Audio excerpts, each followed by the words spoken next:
Olá pessoal, eu sou o Beto Oliveira, psicólogo, psicanalista, e a convite da Elisângela e de seus colegas, suas colegas, eu vou gravar um vídeo, né, sobre a história do movimento psicanalítico, né, só um breve comunicado, né, sobre esse tema que foi nome também de um texto do Freud de 1914, né, mas que conta a história do movimento que antecede a esse momento e que ultrapassa também, né?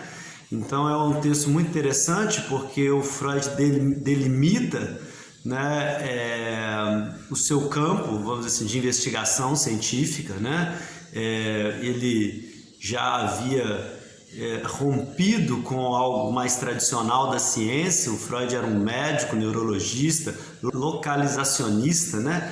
Ele procurava localizar no corpo, né, alguma modificação que pudesse justificar os sintomas, e em algum momento ele rompe com isso, né, e inventa a psicanálise, né? Então ele pensa que nós podemos, né, abordar temas como o sofrimento humano, o amor, né, o desejo, né, com uma perspectiva de uma nova ciência, uma ciência que não fosse essa, que localizasse no corpo, nessa medicina, que localiza no corpo alguma alteração que justifique os nossos comportamentos, né? Então ele demarca um novo campo, ele extrapola, vamos dizer assim, o que é da alçada ali da sua formação médica, né? E inclui um novo tipo de saber, de exploração da mente, que passa por um ponto de imprecisão maior, assim, né? De indeterminação, que não é exatamente assim empírico, biológico,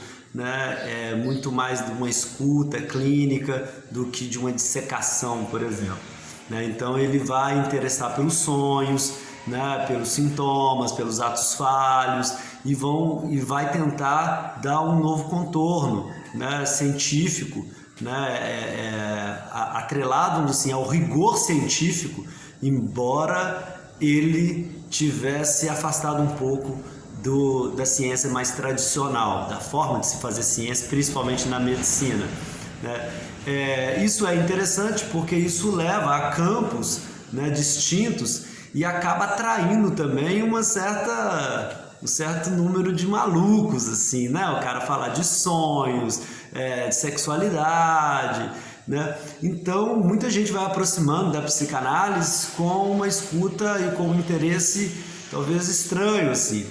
E por isso que esse texto de 1914 ele é tão interessante, porque é um texto em que o Freud demarca, né, que embora ele esteja se afastando dessa ciência mais tradicional, né, ele não está com isso abrindo mão de um rigor, não é, né, precisa ter uma coerência interna que explique aquelas situações. Então é um texto em que ele marca uma divisão mesmo, um afastamento de dois psicanalistas, que é o Adler e o Jung, né, cada um com motivos diferentes, justamente por esses psicanalistas não sustentarem essa coerência e esse rigor, né, e começarem a ir para um campo um pouco mais amplo, no sentido de falta de rigor do material psicanalítico. Então o Freud demarca, olha, aí já não é psicanálise mais, é responsabilidade do Adler, do Jung, do que eles estão fazendo.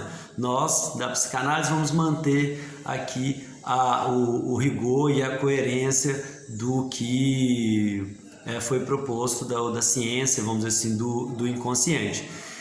É um momento muito interessante, 1914, porque é também um momento em que a teoria da relatividade do Einstein vai ganhando mais corpo, né? Ela vem desde 1905, né? E em 1915 a teoria da relatividade geral é apresentada, né, de uma forma mais assertiva à comunidade científica. O Freud volta a falar sobre isso, né, em 1915, no texto As Pulsões e Suas Vicissitudes, dizendo que mesmo no campo da física, né, essas rupturas da qual ele fez no início, lá em 1900, né, em 1895, quando ele abandona o projeto para uma psicologia científica, que era um projeto mais localizacionista, que buscava os neurônios, explicar, né, os sintomas através dos neurônios, né? Então ele vai dizer, olha, mesmo na física, ela precisa de uma certa indeterminação, né? Mesmo na física, nós precisamos de novos modos de fazer ciência, e a psicanálise se filia a essa novidade que está surgindo, por exemplo, no campo da física. Mas a psicanálise não deixa de ter esse compromisso científico. É um debate se a psicanálise é de fato uma ciência, né? Se a gente leva aí, né, o rigor, né, do que seria a ciência clássica, né, e isso é um problema. A gente poderia pensar de todas as ciências humanas, será que elas têm, né, aquele rigor do que é uma ciência clássica, né, mas não deixa de ter um rigor científico, né? Isso a psicanálise nunca abriu mão, né, de um certo rigor. E esse texto de 1914, A História de um Movimento Psicanalítico, o Freud demarca esse rigor. Em 1915 ele volta a demarcar, né, a sua epistemologia, dizendo, olha, tudo bem que em alguns aspectos ela abre um espaço diferente, novo da ciência, mas não deixa de ser não deixa de ter esse rigor, né, como a ciência da física e outras ciências, né, que ganham nesse campo de indeterminação e de uma nova forma de estudar os fenômenos, também não perde o seu rigor, beleza? E assim estamos, né, há várias gerações continuando a história do movimento psicanalítico, que continua vivo ainda nos dias de hoje, e acho que vai permanecer durante muito tempo. Um abraço, muito obrigado pelo convite, Elisângela, e tudo de bom para vocês.